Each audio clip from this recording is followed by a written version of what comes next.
CBCs and WBCs, along with a very brief COVID update. We have with us Dr. Nidhi Dhawan, who is the Secretary of IMA NDB and also the Associate Medical Director of ENT and the head of the Safety Committee in Shroff Charity Eye Hospital, Daryaganj. And she is going to be carrying forward the session today, just like many other sessions. Without much delay, I would request her to please come forward and conduct this session on CBCs, WCs, and the COVID update. Thank you so much, Dr. Meenakshi. Have we hit 100 sessions, Dr. Meenakshi? Not yet. Today is the 96th meeting that we are having. So the 100 sessions would be in a month. In a month. Oh God. So we can, that's why I said a very brief COVID update. Yeah. And I mean, as we hit the 100th, possibly we should emerge from this need to update.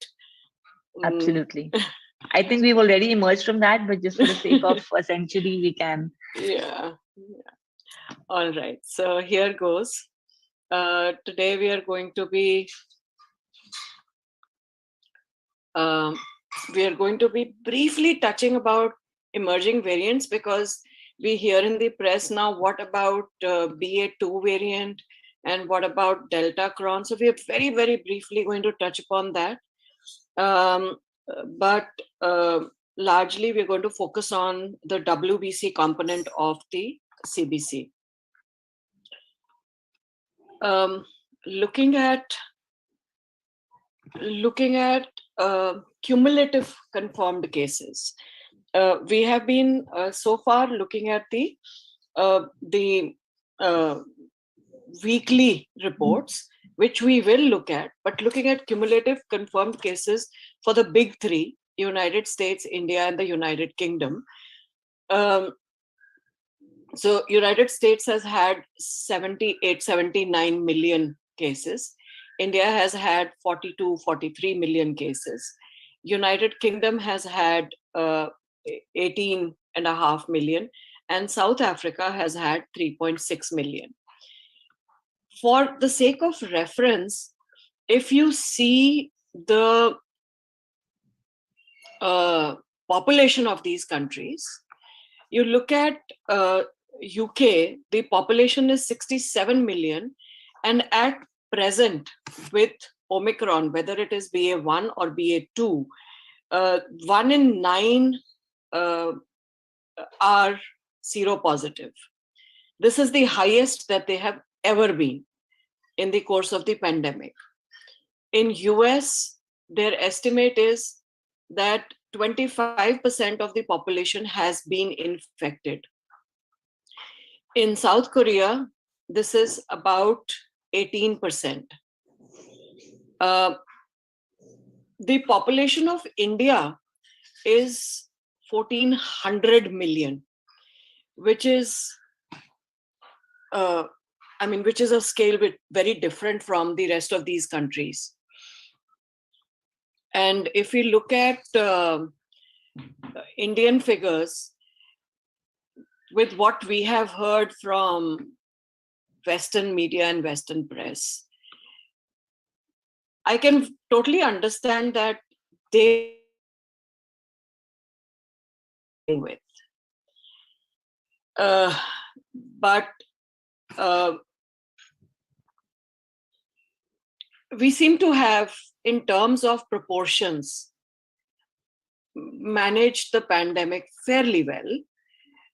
But even if we go by their figures and we say that we've had higher numbers, it would probably do us better in terms of hybrid immunity and the way forward.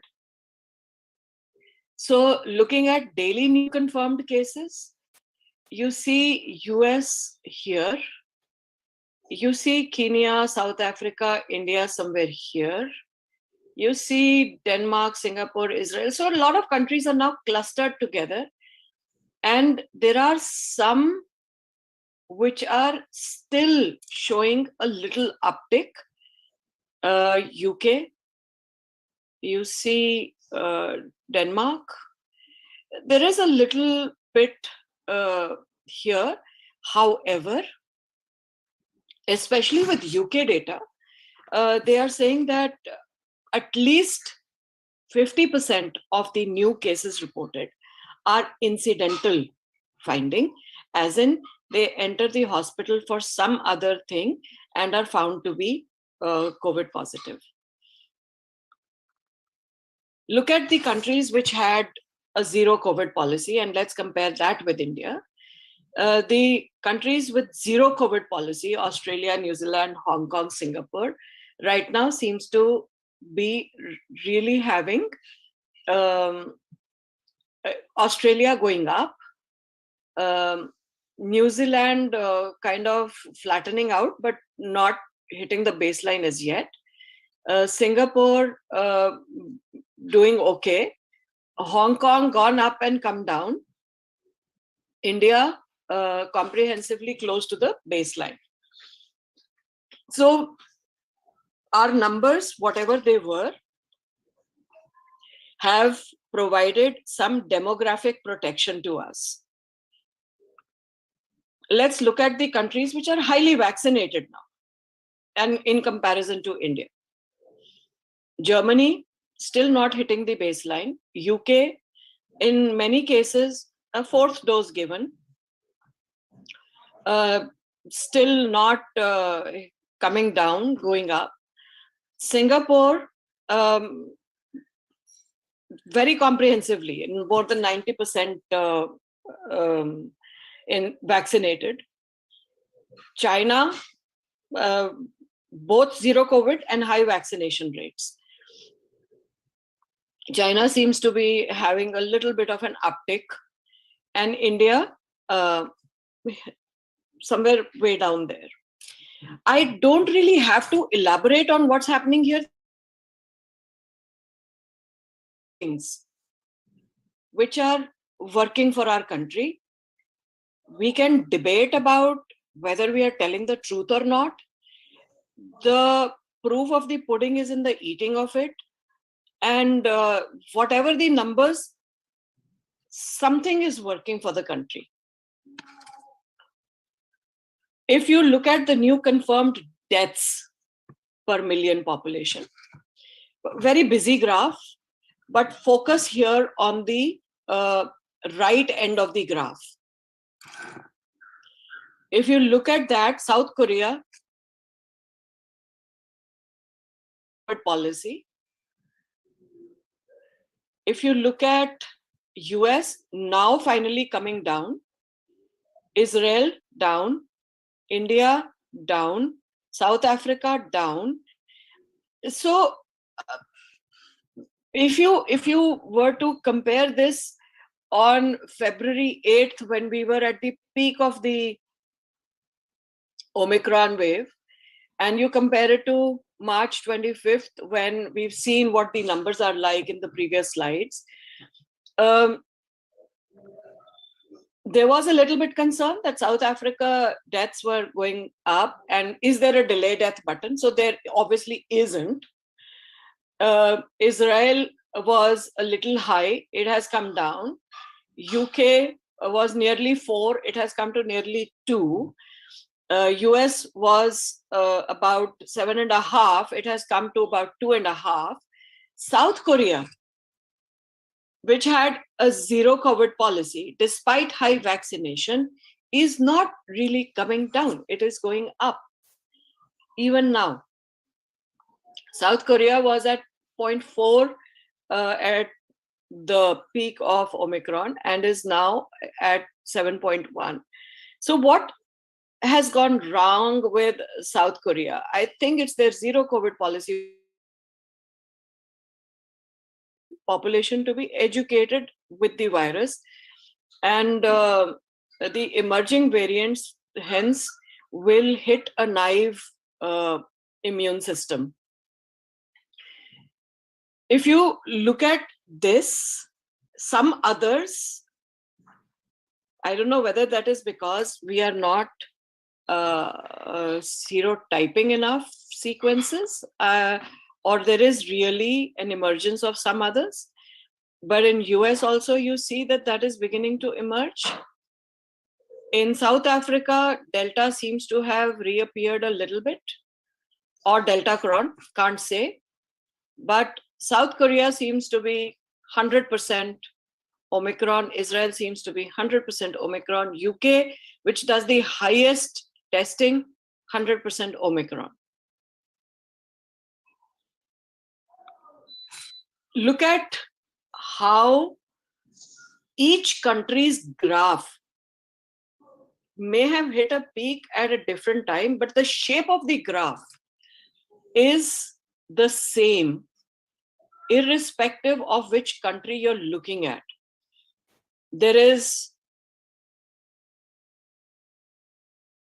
of slowing down to hit a plateau. Then there is even this bump. You see this bump is there in all the countries' graph, and then a sharp fall for Delta. And irrespective of which country you're looking at, South Korea, Israel, their numbers may be different. But in terms of percentage of test positives, testing for Delta, it has been the same graph with each country. Let's look at Omicron. Again, sharp rise, flat plateau in all the countries. It's the only difference perhaps is here, and that may be because, as I said, we are seeing now the emergence of something else in India. Vaccines administered. South Korea is way up here. United Kingdom, Israel, US. India, in terms of population covered, this is about boosting, is the lowest. If you look at the cases that we have seen, it is also the lowest among the big giants, despite the others being higherly boosted. So WHO made a statement saying that for the Omicron variant, the mutational profile and the preliminary data indicate that vaccine effectiveness will be reduced against symptomatic disease caused by Omicron, but protection against severe disease is more likely to be preserved. This is a very politically correct statement to make, and probably vaccine hesitancy does need to go. But they also go on to say that there needs to be more data on vaccine effectiveness, particularly against hospitalization, severe disease, and deaths. The NIH, the famous NIH, says despite reduced antibody responses against variants, T cells serve as a second line of defense. This may help to explain why Omicron infections, while easily spread, are likely to lead to severe disease, are less likely to lead to severe disease in fully vaccinated people. So their take is that the vaccine itself will trigger T cell immunity. Given these two statements, if we were to just go by these two statements and we were to go by the cynicism that we see in Western press, then the seropositivity surveys, end of October, beginning of November, that is before Omicron, showed us that in Delhi, we were hitting a nearly 100%, but all over the country, the average was around 85 to 87%, and this included children more than 5 years of age. If we look at share of vaccinated people against COVID as of March 25th, you see South Korea somewhere up here, but their cases are still rising. And my view on this is that it is because of their zero COVID policy. If you remember the graph that we discussed with the CDC mortality morbidity report, and I'll show that graph to you once again. We know that natural infection or a combination of natural infection and vaccination give nearly the same kind of protection, and this protection is about 30 times higher than vaccination alone. So we have that graph, and we'll come to that in a bit. If you look at South Africa, there's still, there's still less than 40%, but their Omicron wave seems to have turned their tide, and that would be, let me show you that graph. See this one. Can you see this graph? So this is when there is no vaccination and no infection. But this here is where everything with natural infection and vaccination is clustered. So this is probably because natural infection has conferred enough immunity, and this is because vaccination alone is not going to work in their favor.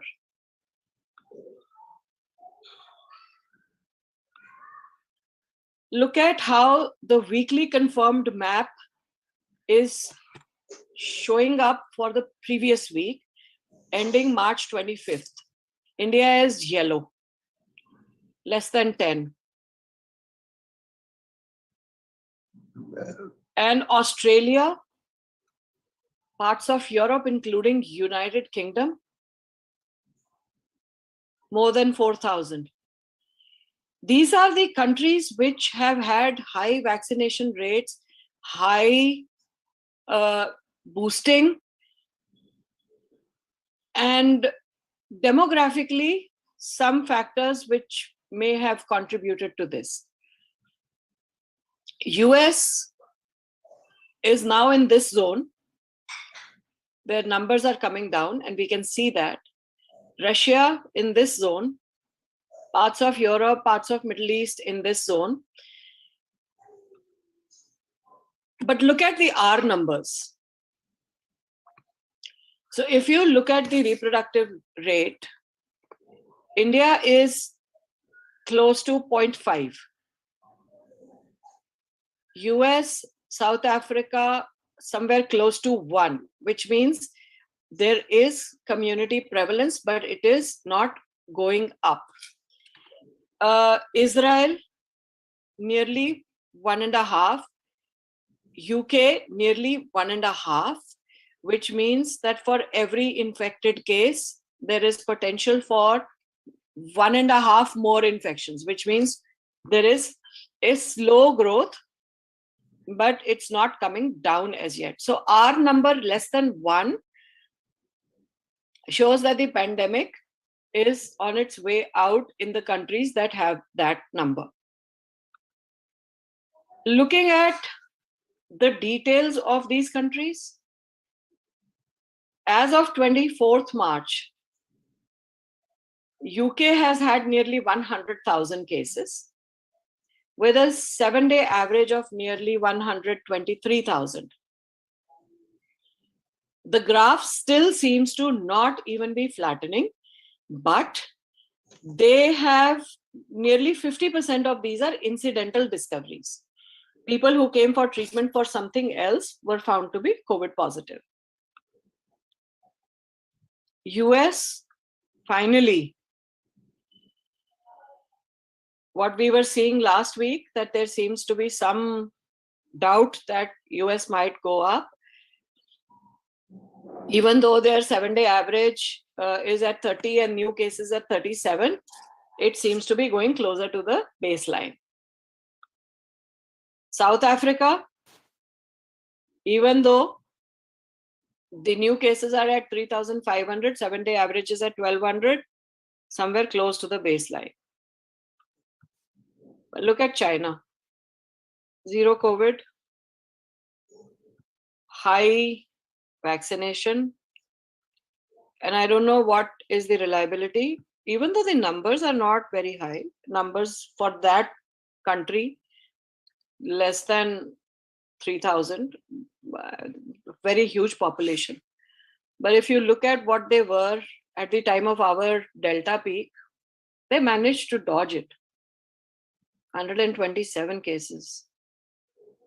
And today, I mean, for them, from 127 to 2,500 is a biggish number, or maybe even 4,000, 4,500, if we have to go by the actual shape of the graph. It's a biggish number. So zero COVID definitely is not working. India, the only country as of now where the new case load is less than the 7-day average as of 24th of March.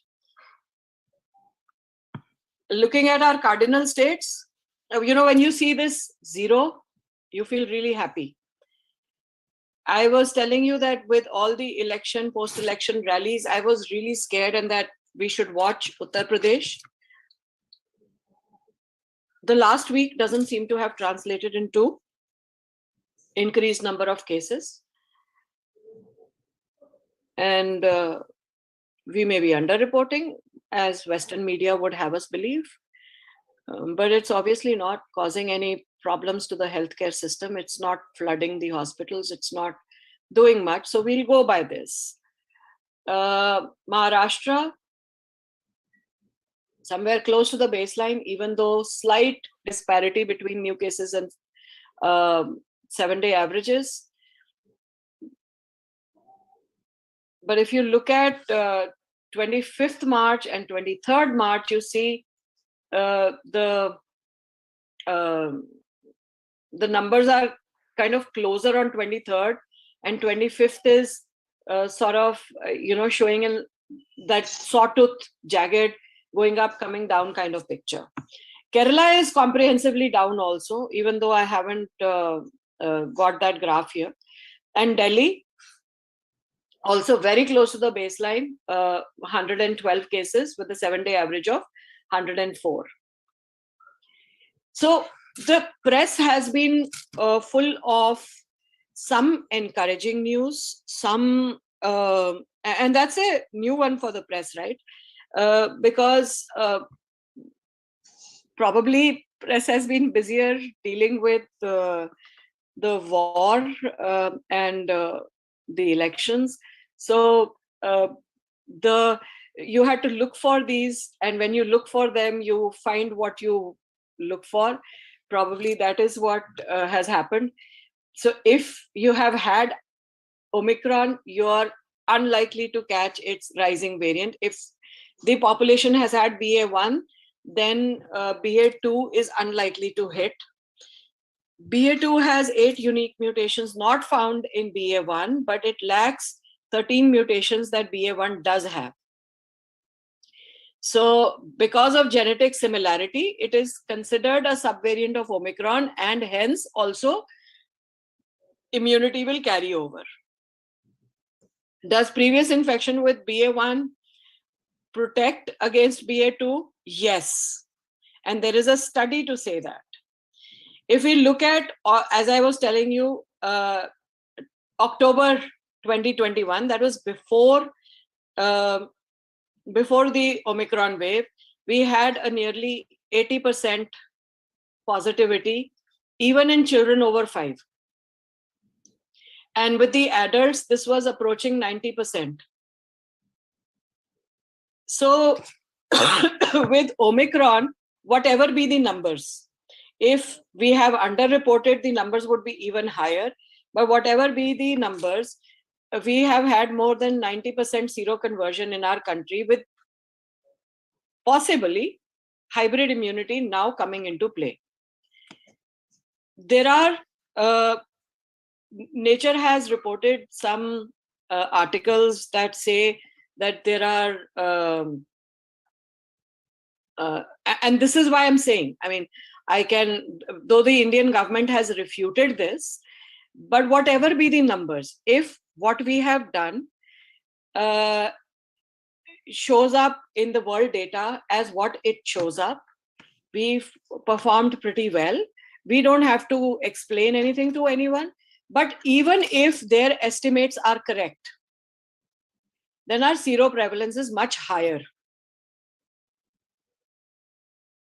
If you look at the high-income countries, that includes United Kingdom, that includes US, that includes Israel, the high-income countries have also probably underreported. Upper and middle income countries also probably have underreported. Low and middle income countries, according to them, have severely underreported, which may just be a matter of capturing the data. There is no ulterior motive there, I believe. But if you look at variants, you see that people infected with Omicron pass it more to their close contacts than people infected with Delta.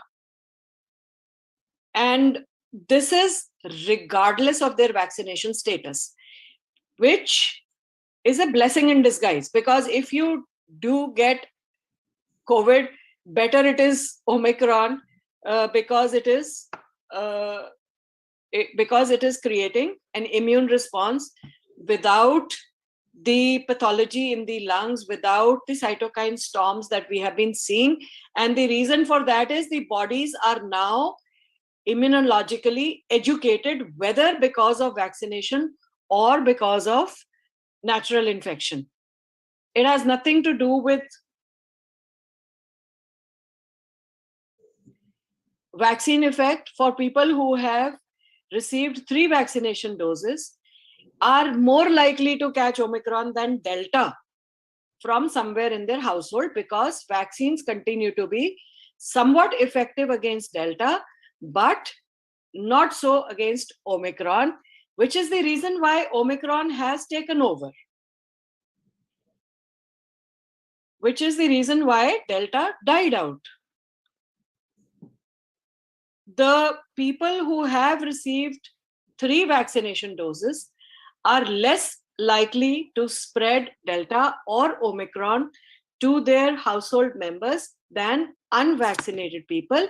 But vaccines are not efficient at blocking transmission of Omicron 100%. So if you were to look at Delta and Omicron in the unvaccinated group, you still find the numbers are somewhat higher than in the vaccinated group. So vaccine does protect. The interesting thing about the Delta Micron or Delta Cron, this was a report from France. And what it implies is, if we look at the N-terminal domain, the charge of the N-terminal domain has changed in Omicron. You see, it is less blue. But in the Delta Cron, this is the same. If you look at the receptor binding domain from Delta to Omicron, it has become more blue. So the immune signature of Omicron is the changes in the receptor binding domain, changing the charge on the receptor binding domain to more positivity, and N-terminal domain to less positivity. The Delta Cron or the recombinant Delta Omicron has retained both the changes in the receptor binding domain and the N-terminal domain. So it has the immune signature of both Delta and Omicron. So if somebody has suffered with Delta or with Omicron, the immunity should carry through. If we're looking at transmissibility, if it is not evading the immunity of either, then the transmissibility would necessarily drop. If there is no transmissibility, then the pathology wouldn't be as severe. Now, those are all encouraging things. And the long and short of it is that if we were to thank whatever the gods above for anything, that is that Omicron hasn't caused the kind of disease that we saw in Delta, and that it has done a remarkably good job as a live attenuated vaccine. There are people who will not agree with this. There are people who will say that it is the virus, and it is. But we have seen the reports even from CDC saying that, and I'm saying even from CDC, because CDC has been very conveniently ignoring natural immunity. So we have seen that any combination of vaccination with natural immunity does confer immune education and works in the favor of a large demographic profile. Coming to the CBC. So what are neutrophils? Neutrophils are the soldiers. The main functions of neutrophils are that they have phagocytosis for what they see as foreign material. They do release cytokines. They form NETs, neutrophilic extracellular traps, and they degranulate their cytosolic granules. They are produced by the bone marrow and typically last about 60 hours. They are constantly released, and they are the major early responders. They typically die in the process of fighting an infection. But interestingly, most other animals have more lymphocytes. Humans are predominantly neutrophilic, and hence humans are also predominantly inflammatory.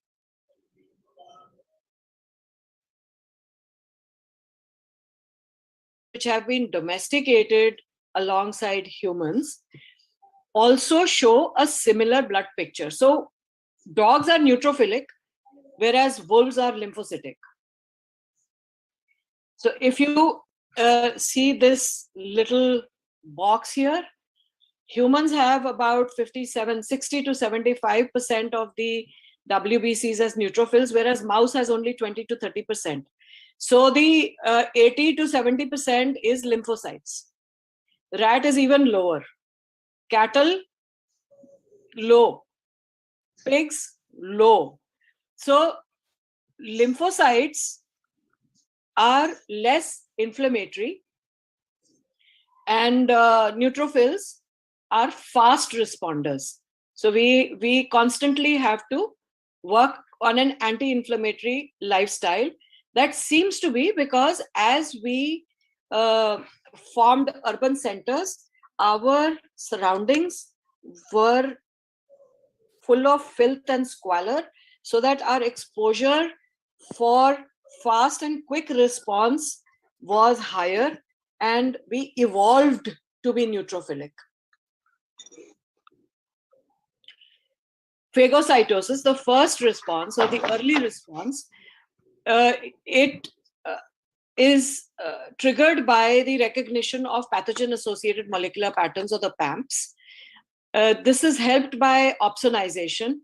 The opsonization can be done by antibodies or the complement, which sticks to the pathogen. पानी तो नीचे गिर रहा है, उसमें पौधों में डालना है पानी. किरण जी, आपका mic.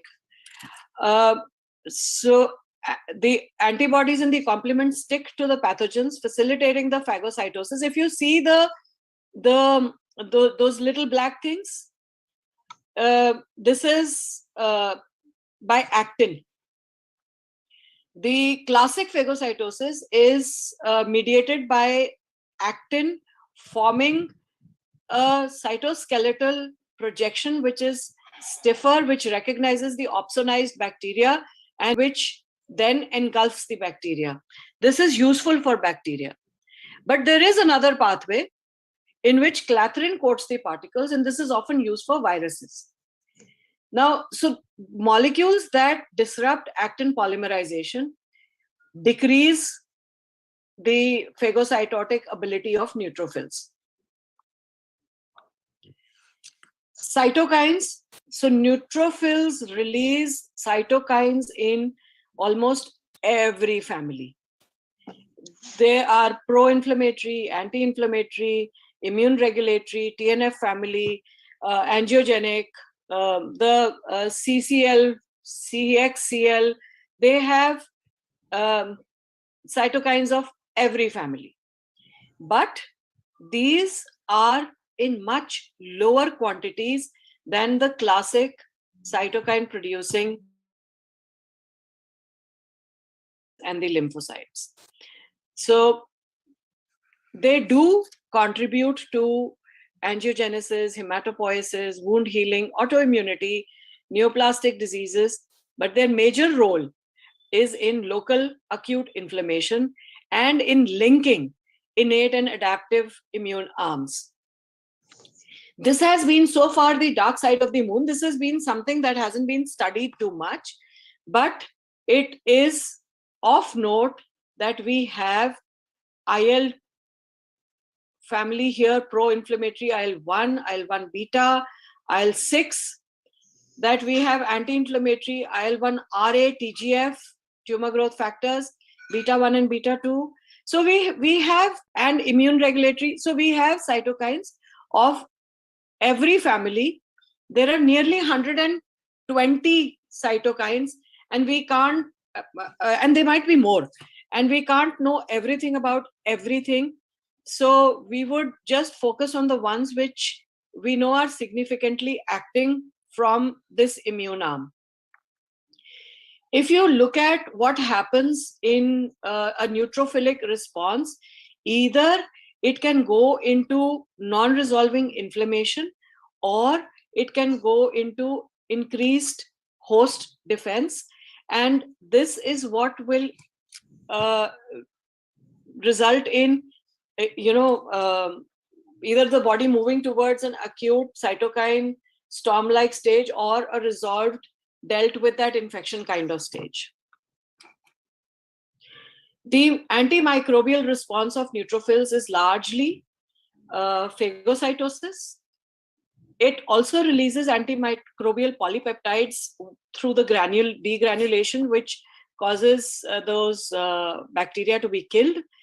And it forms NETs, the neutrophilic extracellular traps, which trap the foreign material in the extracellular space.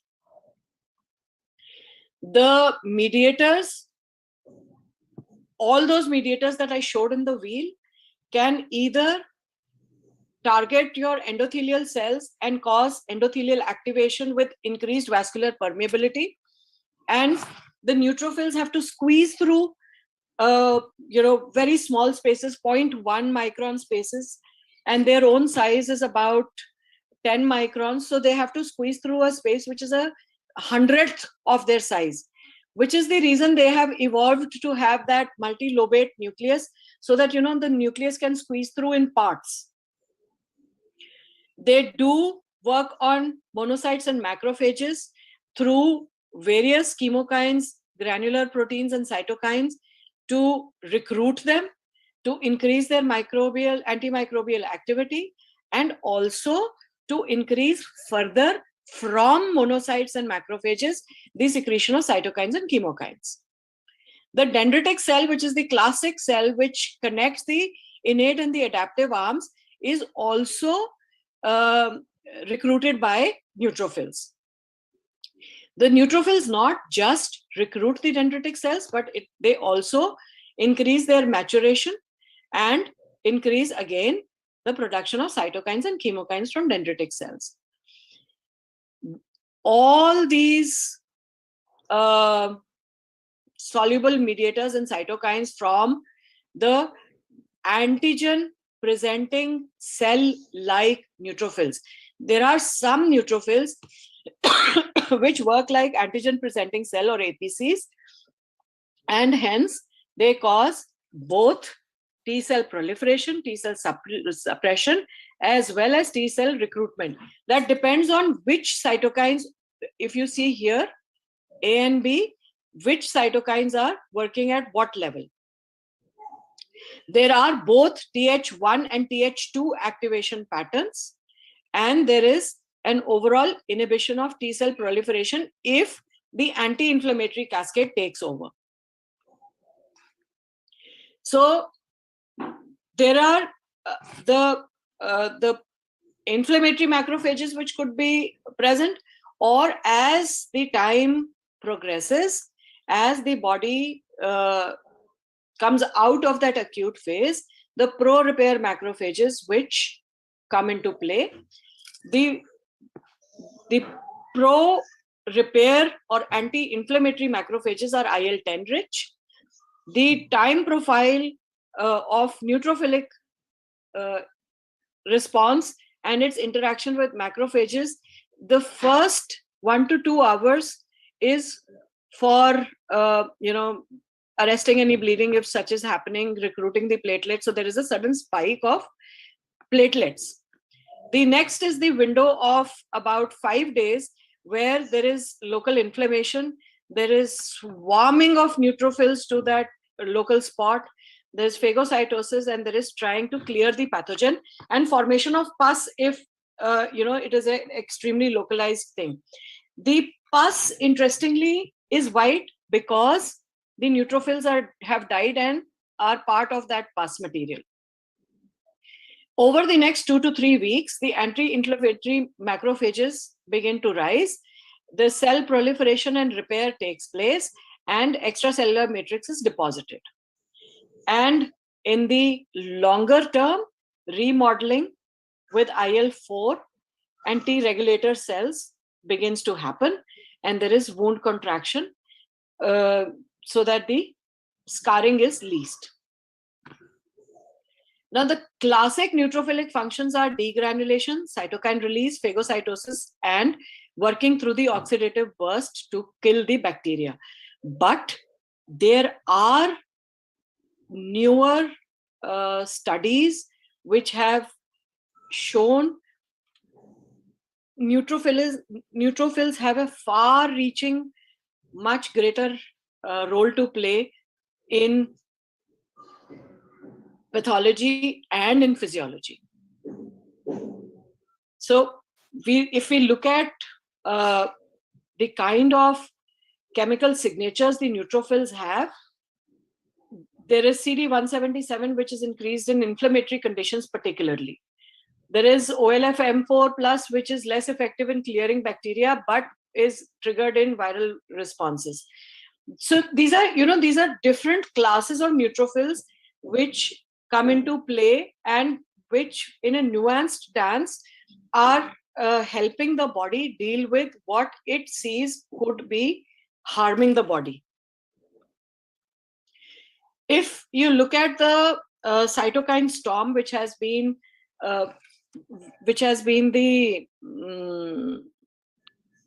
the arrow that kills in COVID, let's say, then ferritin, D-dimer, lactate, dehydrogenase, ALT, NLR, ESR, cytokines, and C-reactive protein, they're all raised.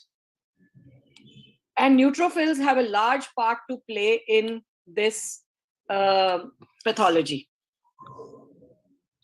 This is a slide that I think it would be good to have a screenshot of. I'll leave it on for a bit. If you look at what is the normal range and what has been the cutoff range in COVID, and the last column is the number of studies in which this has been found.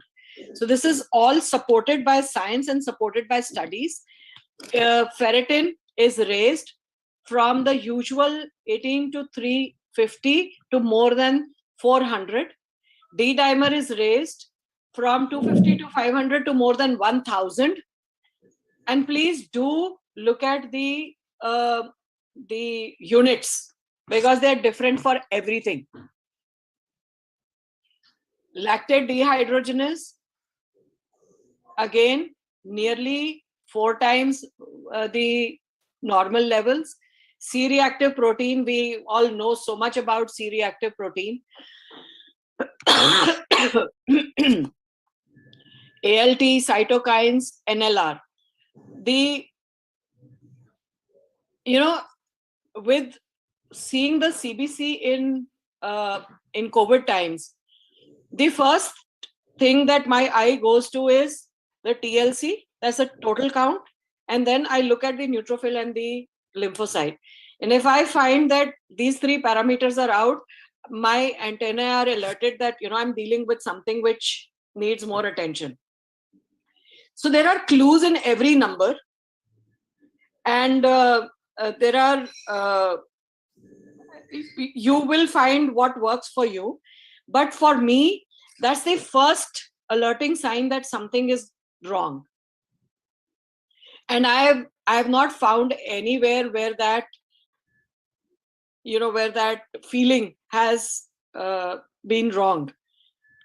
So this is something which, if you have any CBCs, we can actually look at those CBCs. We can have people project their own numbers also. ESR, we all know that ESR can be raised even after a meal, even during menstrual cycle. But the rise that we see in acute inflammatory conditions and in cytokine storms and in conditions like COVID is nearly 4-fold. So, brief recap, the PAMPs are recognized by the pattern recognition receptors in antigen-presenting cells, which activates the antigen-presenting cells, which leads to cytokine release, which activate T helper cells, and which releases cytokines from the T cells. Now, the IL-1, which causes fever, is the marker of innate inflammatory response. And if this goes on to produce IL-2 from the second responders, the macrophages and the lymphocytes and the monocytes, then in case of viruses, the IL-2 response predominates through interferon arm. These are largely for intracellular pathogens, and they form cytotoxic T cells, T lymphocytes, which then create the cascade for elimination of the virus. If it is an IL-4 predominant response, which is found in bacteria, if you remember the TLR4 receptors that we talked of in RBCs, the IL-4, the TLR responses recognize specific bacterial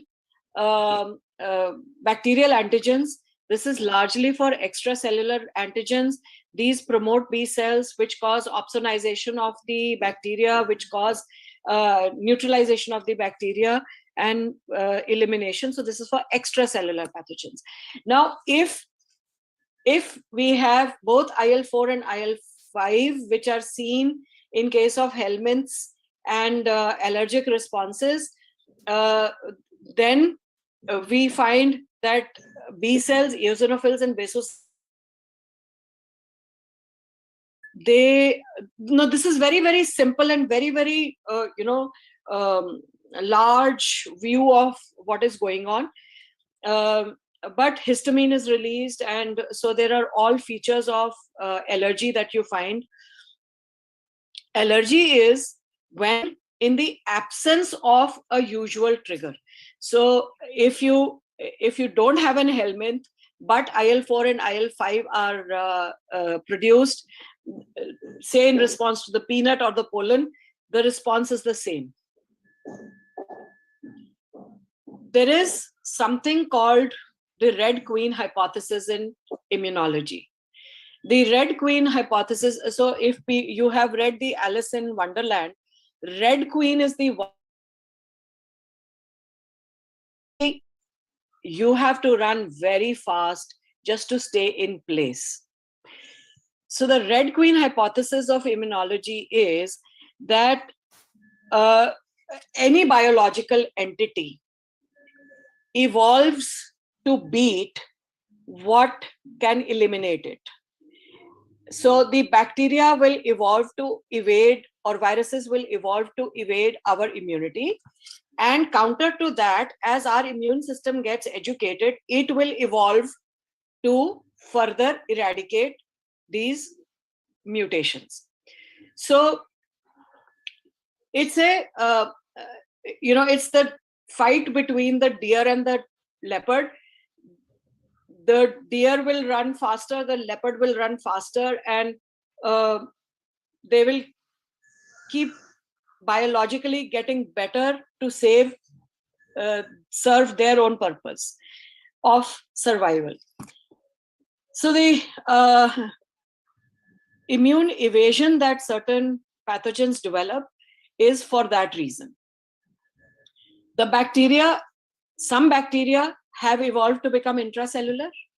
Chlamydia, Salmonella, we saw. Some fungi and helminths secrete proteases that lyse the cytokines that recognize them.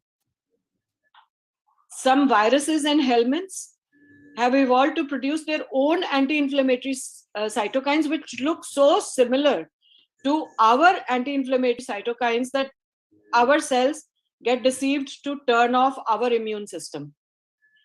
And the biggest one, the viruses mutate. So there is immune memory failure. If we look at some very typical counts, अगर अभी sir कर रहे होते ना तो sir कहते हैं आप एक एक करके अपने हाथ उठाओ और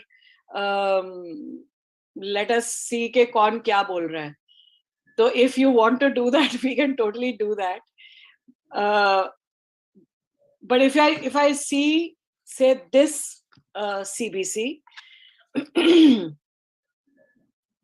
if I look at the WBC count, it is normal. If I see the neutrophil count, it is normal. The lymphocyte count, it is normal. The monocyte count is normal.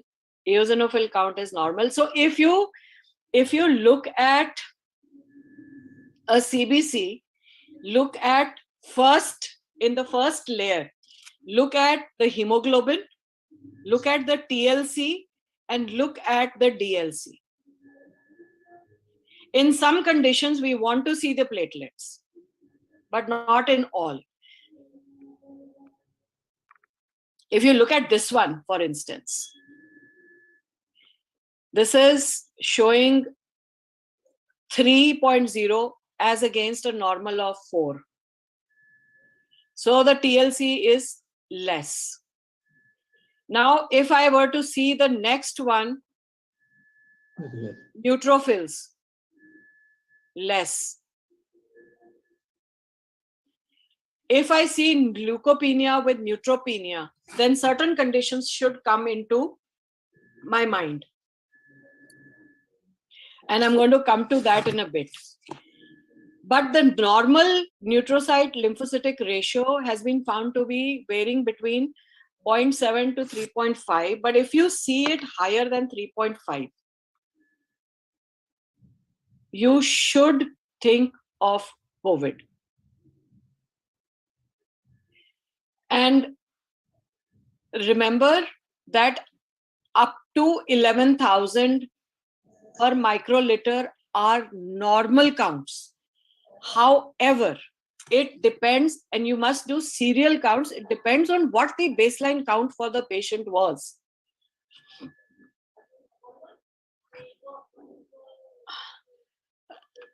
Again, 5.4 normal, but here the platelet count is just borderline low. You look at lymphocytes, low.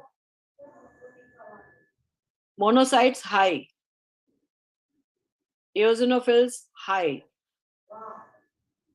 This is likely, I don't know because I don't have the reference, but this is likely to be a COVID patient.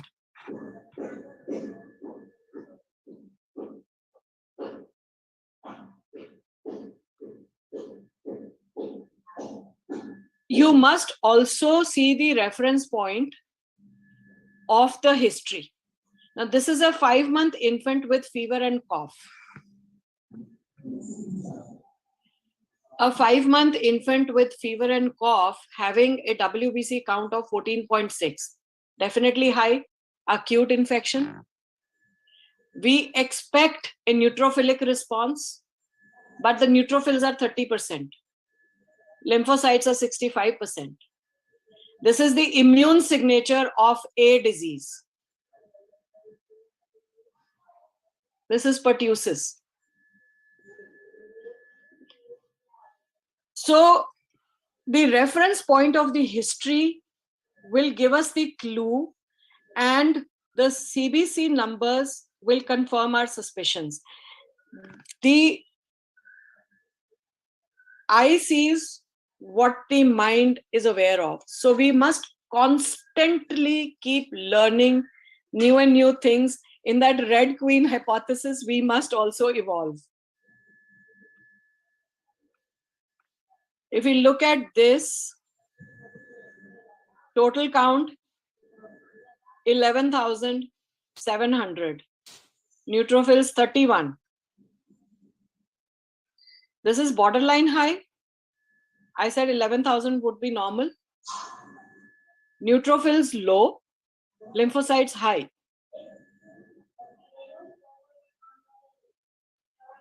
Platelets high. Likely to be some viral disease.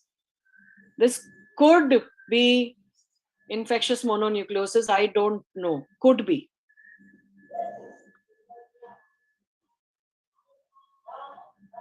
WBC count high.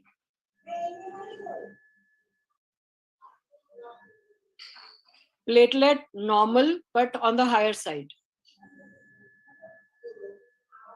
Neutrophils high.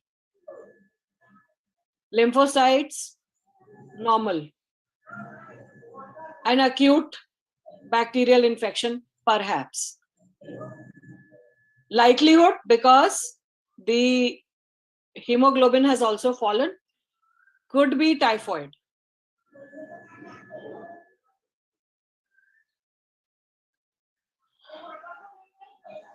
So these are normal reference ranges. I would say that, there are clues everywhere. If we are aware of them, we will look for them. And I think we just need to broaden our view and start looking at numbers. Maybe we can have, participation where everybody presents 1 or 2 very classic, typical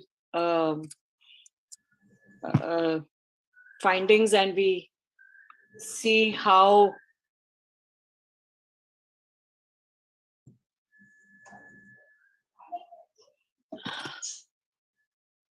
I think that's it for me. Brilliant discussions today, Dr. Nidhi. So we are just waiting for, the floor is open for questions. If anyone would like to ask, I believe Dr. Arora wants to ask a question. Yes, go ahead. Dr. Nidhi, I think that I would take this cognitive of 2 slides. In one slide you said pertussis because of the high TLC, but in infants it's already high. Agreed. By looking at the WBC count, we can't say it is an infection, in fact, bacterial infection. Agreed. Agreed. And second, you are saying a case of COVID, where NLR was not more than 3. It was at 53 something neutrophil and 23 lymphocytes. So in COVID, it is usually, as I understand, of KK. Ulta, yes. Yes. So these are those. Agreed. Agreed. Sir, in COVID, what happens is that the response becomes largely lymphocytic. So if you find that this ratio is getting disturbed, you should start thinking. That's why I said it's probably COVID, because I see in Probably any acute day 2, day 3 of COVID is what so it could be. So those are the early trends, and that's what I said, that if you have an acute infection, you are expecting a neutrophilic response. But in COVID, we find that the lymphocytic response takes over. Madam, I like to comment here as well. See, it is true that in viral infections, lymphocytes not so high and low. Okay, because that all the what we have been doing these activities during COVID period, that was the reason at that time we were thinking all lymphocytes are high, and we are expecting a viral infection. So that could be COVID. So that was the reason primarily why we are saying COVID. Otherwise, any viral infection, we have lymphocytes high and this neutrophils bit low. And if the ratio is, if the ratio is that the neutrophils are significantly higher, despite COVID symptoms, I mean, corona-like symptoms, then we are thinking of COVID. That's yeah. Thank you, Dr. Nidhi. Effect of dehydration on cell counts. Sir, the hematocrit will change. Even the hematocrit will change, but the TLC will not be so affected. ESR will change. So the formula is hemoglobin is 3 times the hematocrit. The hematocrit is 3 times the hemoglobin. And if that is increased, then that is a sign of dehydration. That's sir's formulae जो याद आते हैं the के. Dr. Meenakshi and Dr. Nidhi, you said if anybody wants to share, and then see 8th May is International Thalassemia Day, so I'll be busy on that day. But if you ask me on 15th May, next Sunday, I can present on thalassemia. I think that for the physicians and all that. It would be very nice, sir. So it would be very nice. Doing the thalassemia. Done, sir. I'm saying okay, Meenakshi, is that okay? Absolutely, absolutely. Sorry, I missed your last Sunday RBC. I was not here, so I'll see on the YouTube. That's very interesting. Madam, why the dogs and humans are neutrophilic and why the other animals are heterophilic? So that's what I was saying, that evolutionarily, as we urbanized, our surroundings were full of triggers. They were dirty, they were full of bacteria, and we were exposed to things that we needed to fight. So evolutionarily, human beings developed a neutrophilic predominance. Whereas non-domesticated animals have largely been in the wild, which has diluted exposures, and hence they don't need to quickly respond to the environment and have stayed lymphocytic. जो हमारे साथ domesticate हुआ, वो भी neutrophilic हो गया. So dogs are neutrophilic, whereas wolves are lymphocytic. This is very interesting. This is something that I found out yesterday.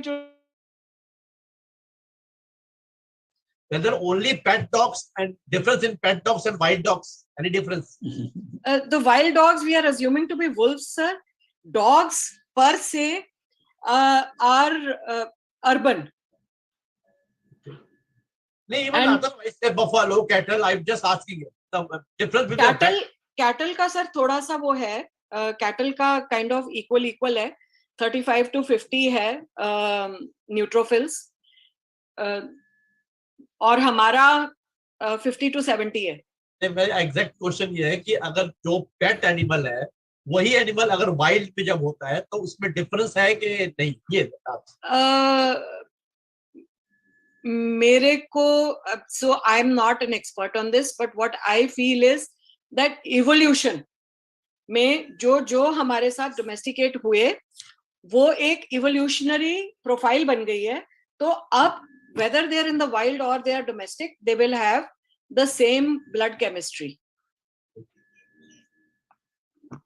I mean, that is my reading of the thing. It's very interesting. It's a very interesting point कि जो natural response है, जो natural chemistry है, वो lymphocyte predominant है, और lymphocytes जो हैं वो acute inflammation में आते नहीं हैं. So वो इसलिए था because there was no need to respond to anything. Whenever that response was needed, we could mount it, and there was no need in the everyday life to mount that response. But as we urbanized, we had everyday needs. We were living in filth and squalor. Human beings were living in clusters which exposed them to more antigens and to more bacteria, and hence we evolved to have a neutrophilic response. And madam, how to predict from the neutrophilic and lymphocytic ratio? How to predict the disease? Predict. How to predict? Yes. The neutrophil lymphocyte ratio, as we said, कि अगर 3 से नीचे है तो वो normal है. अगर वो 3 से ऊपर जा रहा है, which means that the neutrophils are rising and the lymphocytes are falling, and this neutrophil are more than 3 times the lymphocytes. So जो आप देख रहे हो, either you can see the DLC component in absolute numbers, or you can see the DLC component in percentages. If you see that the neutrophils are more than 3 times the lymphocytes, then in COVID times, as Dr. Arora pointed out, it is likely to be COVID, but this is a signature for septicemia. It is a signature for acute inflammatory conditions like pancreatitis, so it's an immune signature for worse prognosis, because it shows that the neutrophils are going rampant. It's a signature of impending cytokine storm and immune exhaustion. I think one thing more I can add: if we have hemoglobin low and lymphocytes are high, we can expect there is some chronic infection going on. Yes. Yes. Sir, in some acute infections also, like in typhoid, hemoglobin will start falling. But still, that in typhoid you see fever and all these symptoms are there. Yeah. And it is mostly asymptomatic, especially in tuberculosis. Tuberculosis, yes. Are there any chronic or low, even say HIV, just predominantly, you will see the hemoglobin coming down and lymphocyte going high, and there is no apparent symptom over there. You can expect some chronic infection going on there. Agreed. Madam, how can we rely on the laboratory investigation report? How can we rely on the investigation report? अगर sir आपको लगता है कि वो reliable नहीं है तो दूसरे लैब से करा लो, मैं तो यही कहती हूँ. I think the most important is clinical sense. That is the clinical sense. That is the most important. So if your lab reports are corroborating your clinical sense, they are reliable. If they are going against it, repeat it. If they still go against it and you still are convinced कि आप correct हो, तो दूसरे lab से करा लो. And is it the manual reporting is better than automatic or vice versa? Meenakshi, you want to answer that? Because I don't know. I didn't hear the question correctly. Is manual recording of cell counts better or automatic? Of course, there can be some errors in the automatic one. Little bit of so I think yes, if you have a manual one that is being done, that is I personally, so again, everyone has their own view on this. I think that the automated ones, they usually, but then वो बहुत minor सा एक change आता है, and the manual recording, if it is done by a good pathologist, of course that will be better. And if it is just a an intern pathologist or something, then you cannot rely on the manual one. So it's anybody's game. It depends on. So again, I think the clinical history and the signs, symptoms, whatever you see, those are the most important clue, and they should be already the report should be just confirming the diagnosis that you have in mind. So it should fall into place with that. So agar usme, so we see so many of these automated reports that report a little bit of MCV, 2-3%, not even 2-3%, a few 0.7%, 0.8% jo upar aata hai, then it gets highlighted and the patient gets so worried ki ye mera abnormal hai and everything. So that's again the clinical picture is what is important. Well, I like to comment over this. See, as far as platelets are concerned, especially we have seen in the dengue cases, if it is your suspecting, get it done manually as well. That's the number one. Number two, what we have seen in many our patients, say thalassemia or splenectomized patients, that TLC is exorbitantly raised. It's very, very high. And they give it a manual report. It's say around between the range or slightly higher than that.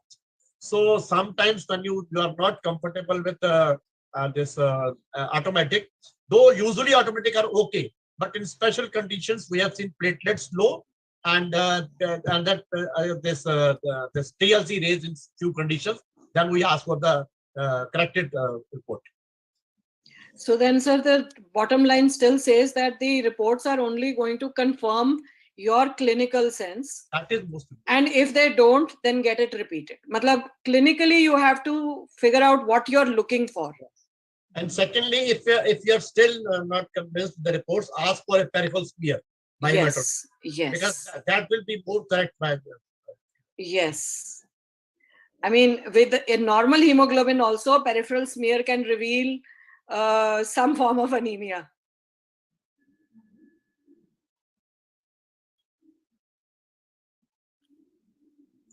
Thank you, madam. So I think on that note, we can end the show if there are no more questions. If there's anyone who would like to ask anything, I think raise your hand or ask the question right now. Else, I think we may end the show. There's someone who's unmuted. Would you like to say something? Galaxy J7 से जो हैं आप कुछ बोलना चाहते हैं? Okay, I don't think any more questions for today. Eosinophil, I can just add one more thing. Yeah, sure. Eosinophil less than say 10%, 6, 7 times, slightly raised, of no significance. That can be even temporary because even infections as well. So some people do start this the Venoset form or whatever heterozyte type with the say 8%, 9%. It's not required unless it is. It's not required. I agree. Sir, but I also feel like again, आपकी उसी बात को आगे बढ़ाते हुए that clinically you have to see heterozyte should not be added at that point. Yes. You can give anthelmintic, that is okay, no problem. Yes. Thank you. Thank you, sir. Thank you everyone for joining in. On that note, we'd like to end the session today. So we'll be back next week with a few things COVID and more things CBC. We would be continuing our discussions on the complete blood picture. It was a great session today and a lot of insight into the most common reporting that is done amongst us medicos. So thank you, Dr. Nidhi, for all your efforts and doing this with us every week. We'll be back next